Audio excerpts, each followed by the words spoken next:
Hey guys, it's CS001 here, part 7 of Let's Play Spongebob Battle for Bikini Bottom. Last time we did everything we could in downtown. This time we head into the Poseidon, the first real boss fight of the game. We've got a cutscene here that I will shut up for. I have brought you to here to face a great challenge. I've got nerves of steel and muscles of sand. And eyes of jelly. My Poseidon has been bleached by a mighty foe whom you must vanquish. Bring it on, Your Highness! Bring it on! In this corner, defending the Poseidon, a small square guy. And his challenger, a huge murderous robot shaped like a squirrel. Look, it's a giraffe. I think I need to get home to feed Gary. Okay, so, Sandy Robot fight. First real boss fight of the game. 9 hits to take her out. What you want to do is jump over that cloud and then smash her in the crotch. In the vajayjay, wherever you want to call it. Alright, so, more importantly though, it's our first hit, so we have to do that 3 times to take out her first wave. Because her head like lands up in the scoreboard or something, I'm assuming is what it lands in, I don't know. That's what I would make the assumption of.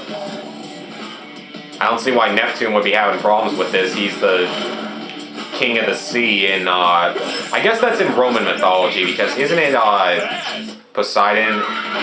No wait, it is Poseidon, isn't it? Okay, I'm gonna... Hold on. Captain, we're not playing! We're fighting for our lives! I wanna play! Oh, all right.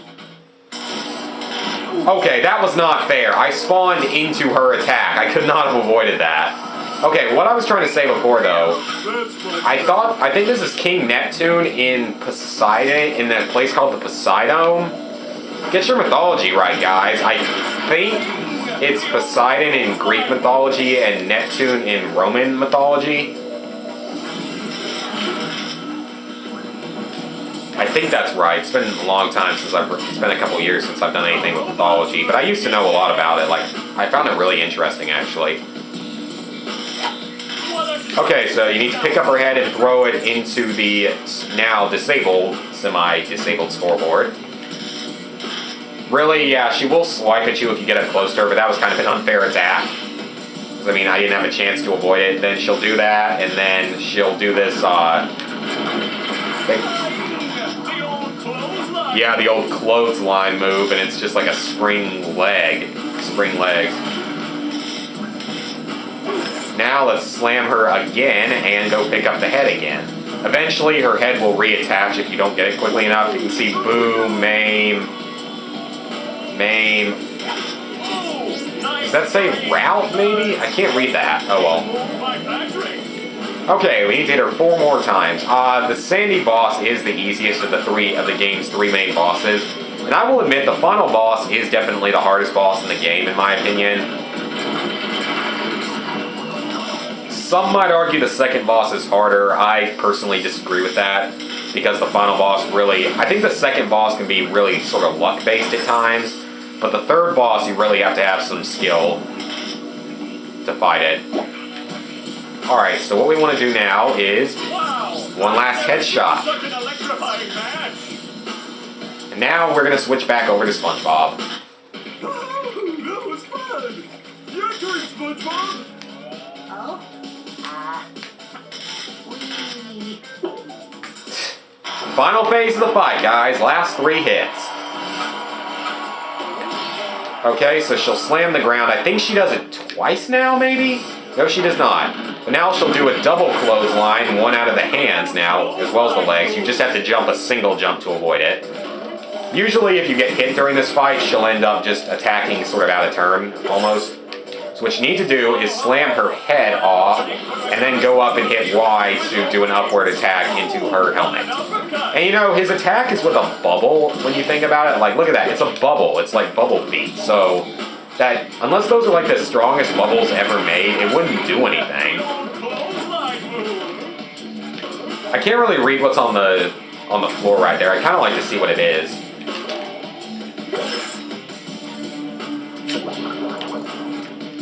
If you miss this too many times, as you might expect, she'll put her head back on. Oh man, I thought we were going to have to see it there for a second. But she needs one more hit.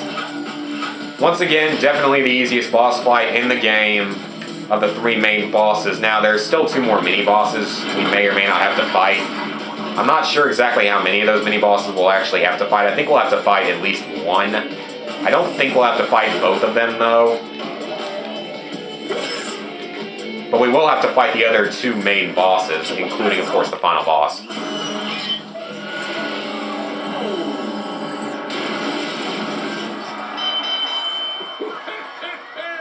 That was quite a battle. Tell him what he's won, Johnny. It's a new power, the Bubble Bowl. But wait, there's more. A golden spatula, and that's not all. A gift certificate for $5.32 to Dean's Little Shop of Dried Fish Flakes and Flowers. Oh, thank you. It all means so much. I promised myself I wouldn't cry. Cry all you want, but not here. We just wax the floors.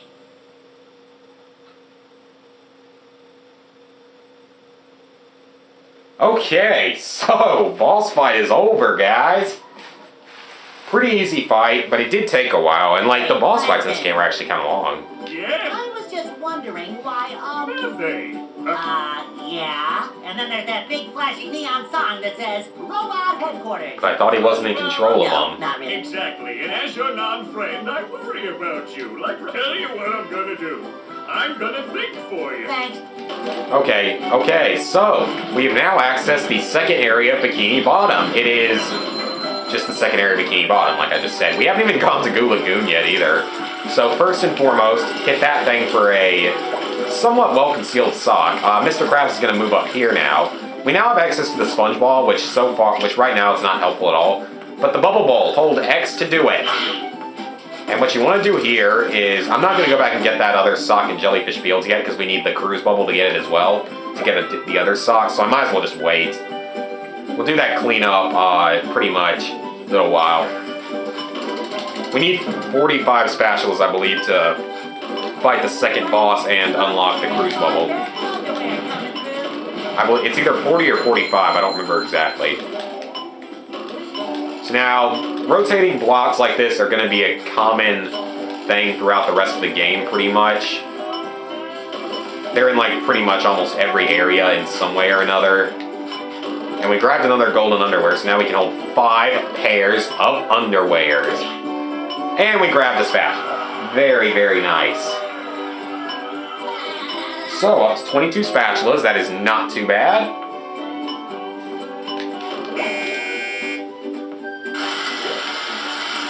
So, I also want to go on and grab the spatula in Sandy's Treedome before we head off to Goo Lagoon. Just makes sense to go on and clear this area out first.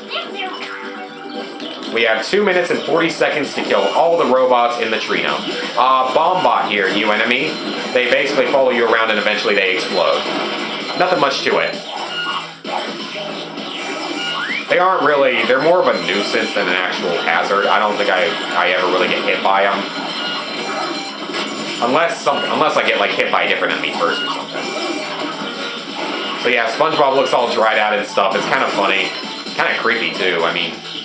I'll try to zoom in on it once we finish the battle, because once you finish the battle, it's kind of funny because like, he stays looking like that and never needs any water. Okay, that Bombot just blew up, I think. Ha! Splatter yourself with tar.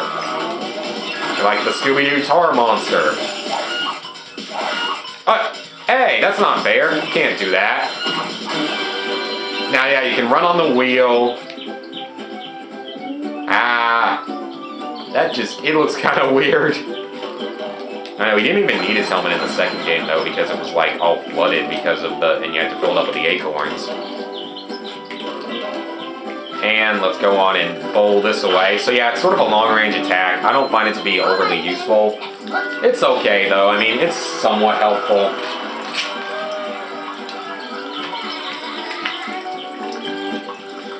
So now we want to go to the Mermaid and clear out the sock in it. And I also want to quickly show the police station, and then we'll head off to Goo Lagoon. Should be able to have 30 spatulas or more by the time we come out of Goo Lagoon, so that would be quite nice to have. Wow! Mermaid! What is that? No, it's the... Oh, Mermaid Man! Twiddly! Hey, Sponge Kid. Okay then, but lighten up a bit. That's okay. Well, go over to the couch to access the Mermaid. Is it? We're going to do that in a minute. First we have to hit that. Hit that. You can't actually destroy that, so don't worry. Not a big deal. Actually, technically you do. You can't destroy the other one unless you destroy the Shutikis first. So yeah, we have to basically destroy a crappy rest home. This is a Bikini Bottom news update. Hear me now. I'll crush you all beneath my... And now back to your regular programming. Retirement home girls gone wild. What?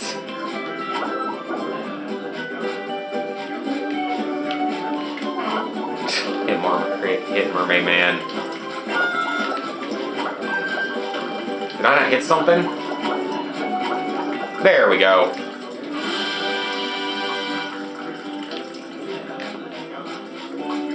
And we grab a sock.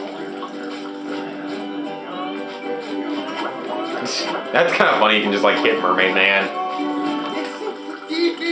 Ew. God, you're not Dan Schneider. Will you stop with that stupidity, please? Okay, so let's go on and head out now that we've gotten these socks. And les spatulas. Alright, over there you... Teach you how to bowl a bubble. Press this button and you'll... Okay, I already showed you guys how to do that. 25 spatulas down at rock bottom, 30 for Sand Mountain, and 40 for the Industrial Wasteland boss fight. So actually the strategy is generally to try to go to rock bottom after you complete Industrial Wasteland. And you guys will see why, because there's enemies there that are much easier to kill once you have the cruise bubble, because you can't get close to them. And in addition, rock bottom's just annoying. It's one of my least favorite levels. And you know, they only went to it either once or twice in the actual TV series, surprisingly, and it was in like the first season too that they went to it. So, we're hitting up Goo Lagoon now. Goo Lagoon's one of my favorite areas in this game, even though it was really annoying in Revenge of the Flying Dutchman. It's one of my favorite areas in the game. I don't know why, I just always really liked it. I like the music too. I just sort of like the way the level's laid out. Aside from the caves, I like it a lot. Okay, hit that, like it said. These things will eventually flip back over. Alright, I think we kind of already know how to do that, so yeah, we'll probably see some tutorials now. As you can see here, Spongebob jumps away from the water. He gets hurt by it. There's quite a bit of goo at Goo Lagoon, and now we've got a cutscene with a new enemy. The Monsoon at Goo Lagoon is his name. Those things are so funny.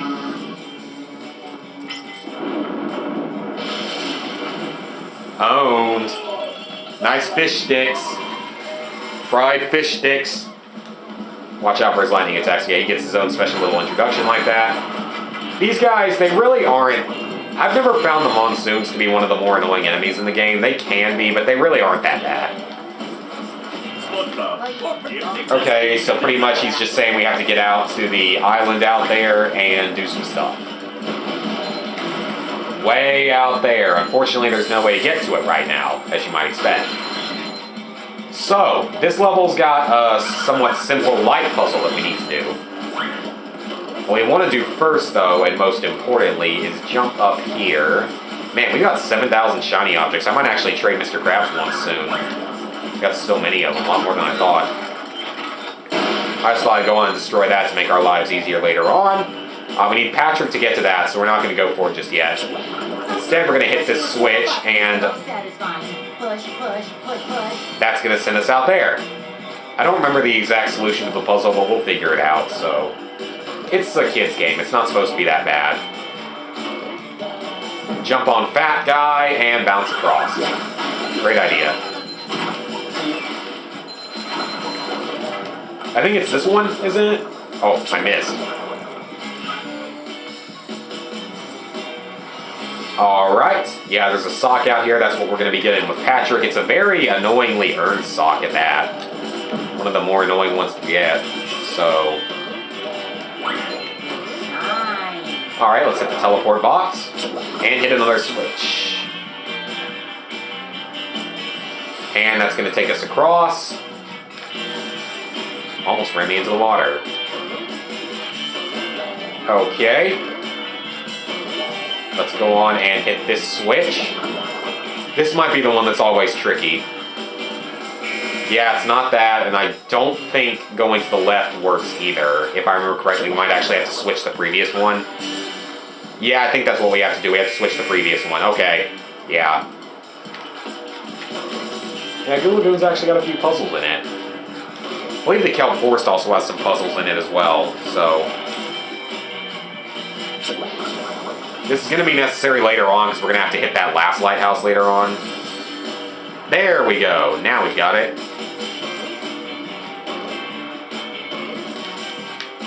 Well, they're not lighthouses, they're just lifeguard towers. Okay. Is this one going to take us across? No, it is not. That is not what we needed. I suppose it must be this switch then. There we go. Okay, we can't do anything else with this puzzle until we get to the end of the level. So it's going to be a little while. And I think that's a pretty good place to stop, guys. So I'm going to switch to Patrick, and next time we'll grab that sock and continue Goo Lagoon. So, see you guys then.